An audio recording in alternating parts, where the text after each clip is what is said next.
Come on in. What's up, dude? Good. How you doing? How are you? Hell yeah.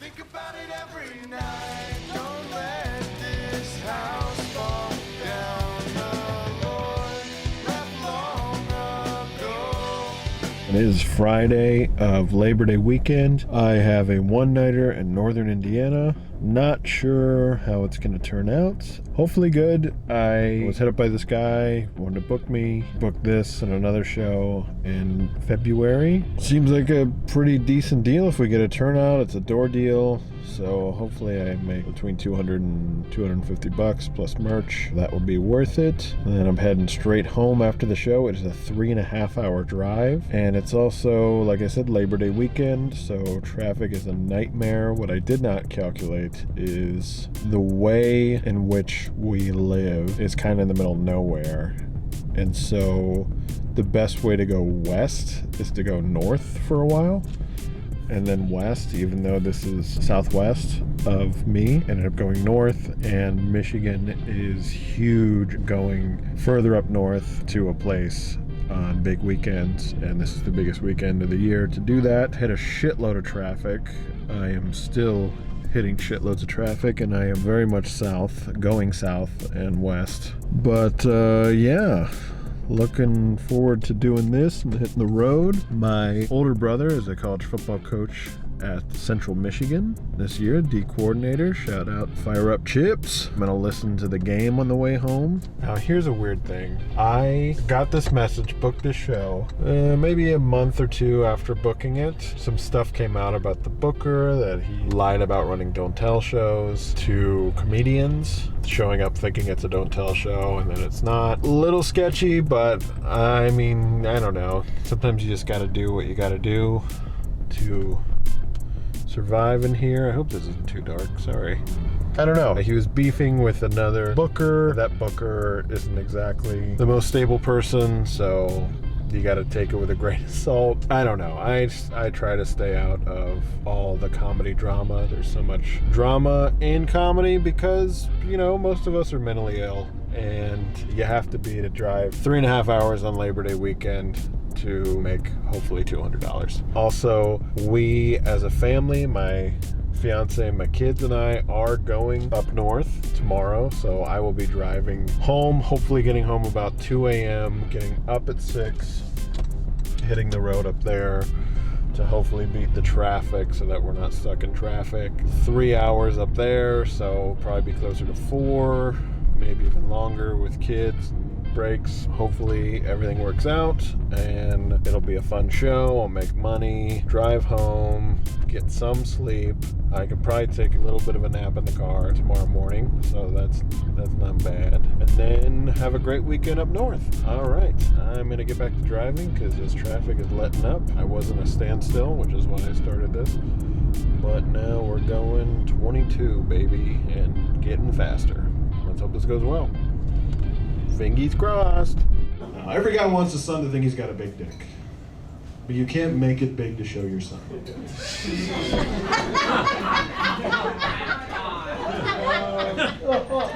actually a pretty serious crime. I am heading home after the show. Pretty much what I kind of expected it to be. Fortunately, leading up to the show, Ty said they usually get about 40 to 50 people every show.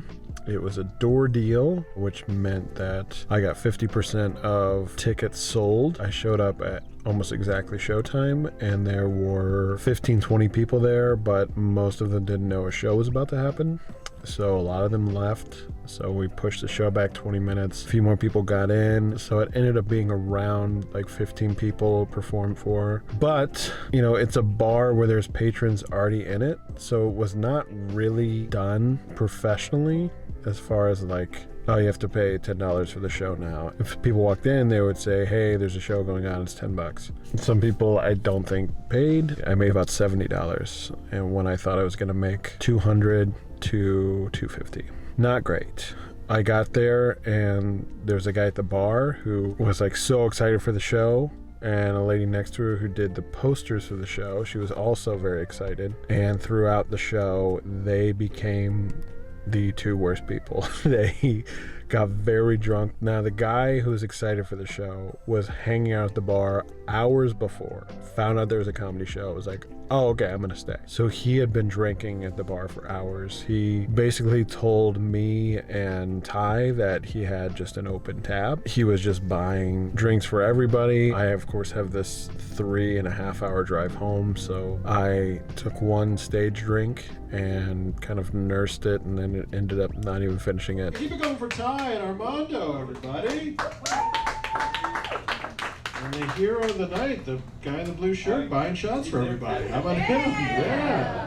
Did the show, it was fine. Those two people, like I said, were a problem. There were 3 TVs on during the whole show. One was college football, one was Thor Love and Thunder, and another one was Family Guy. I'm not the biggest Family Guy fan, but at one point I was, and I love Marvel movies and I love college football. If I weren't in the middle of doing a show, I'd be like, this is the coolest bar ever. I love all these things. But unfortunately, I was performing stand-up comedy and everybody else could see those TVs. I'm not shitting on Ty, by the way. Ty was great. He was a good dude. It's just, comedy is, there's not like a uniform, this is how we do it. It's everyone's figuring out how to do it on their own, both on stage and promoting the show, running a show, all of that. They're just figuring it out still. And I guess this isn't their main show. They have other ones, but they were super nice. They're funny. He sat behind me, him and his girlfriend,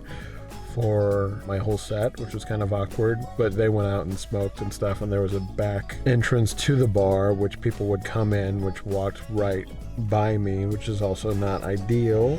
That was the easiest weight loss program I've ever been a part of. I worked my ass off the first 2 weeks, and I just had to lay in bed and cry all day. Get the fuck out of here. Come on in. What's up, dude? Good. How you doing? Hell yeah. Shit. You know what, sir? You're absolutely right. I just drove 4 hours to get paid $40, so you are doing better than me. Very chatty. A lot of people didn't know a show was going to happen. Right before I turned my camera on, the feature was on stage. Armando, funny, also a great guy. He did a joke about hitting it from behind, and it was a dirty joke, but not like offensive, not egregious in any standard. And there was a lady who was at a table facing me, so her back was to the performer and she was facing the back of the room, and her husband was there, and she just goes, that's not funny. Just as soon as he said hitting it from behind, she goes, that's not funny. That's not funny. That's just loudly, that's not funny.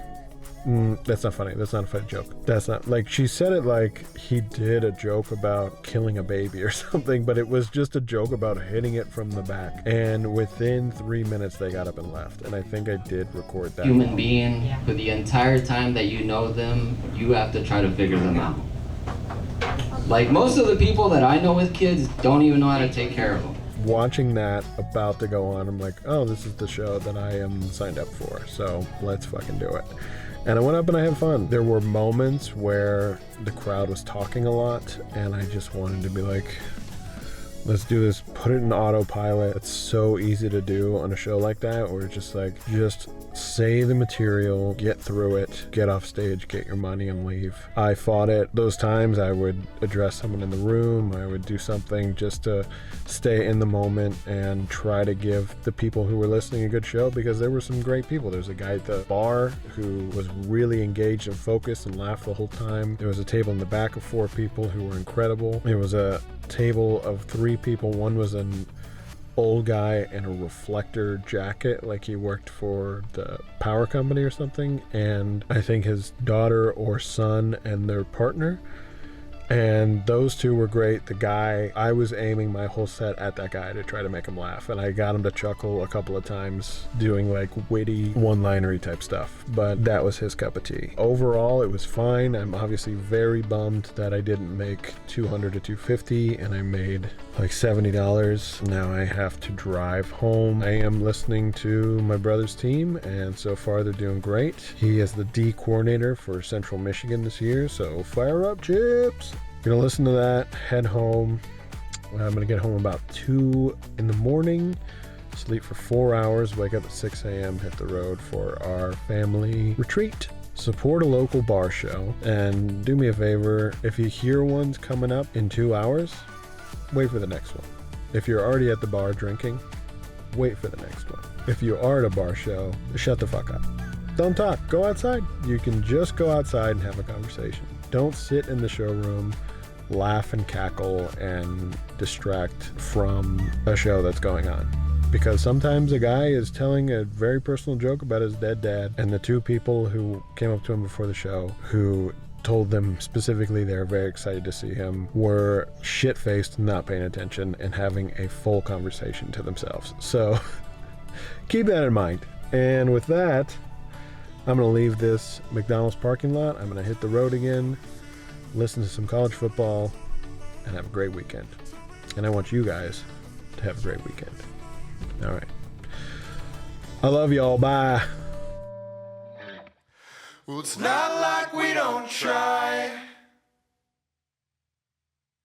It's worth it every single night. Don't let this house fall down. The Lord left long. Oh, God. Oh, Justin. I fucked up. Justin. Help me. Help me!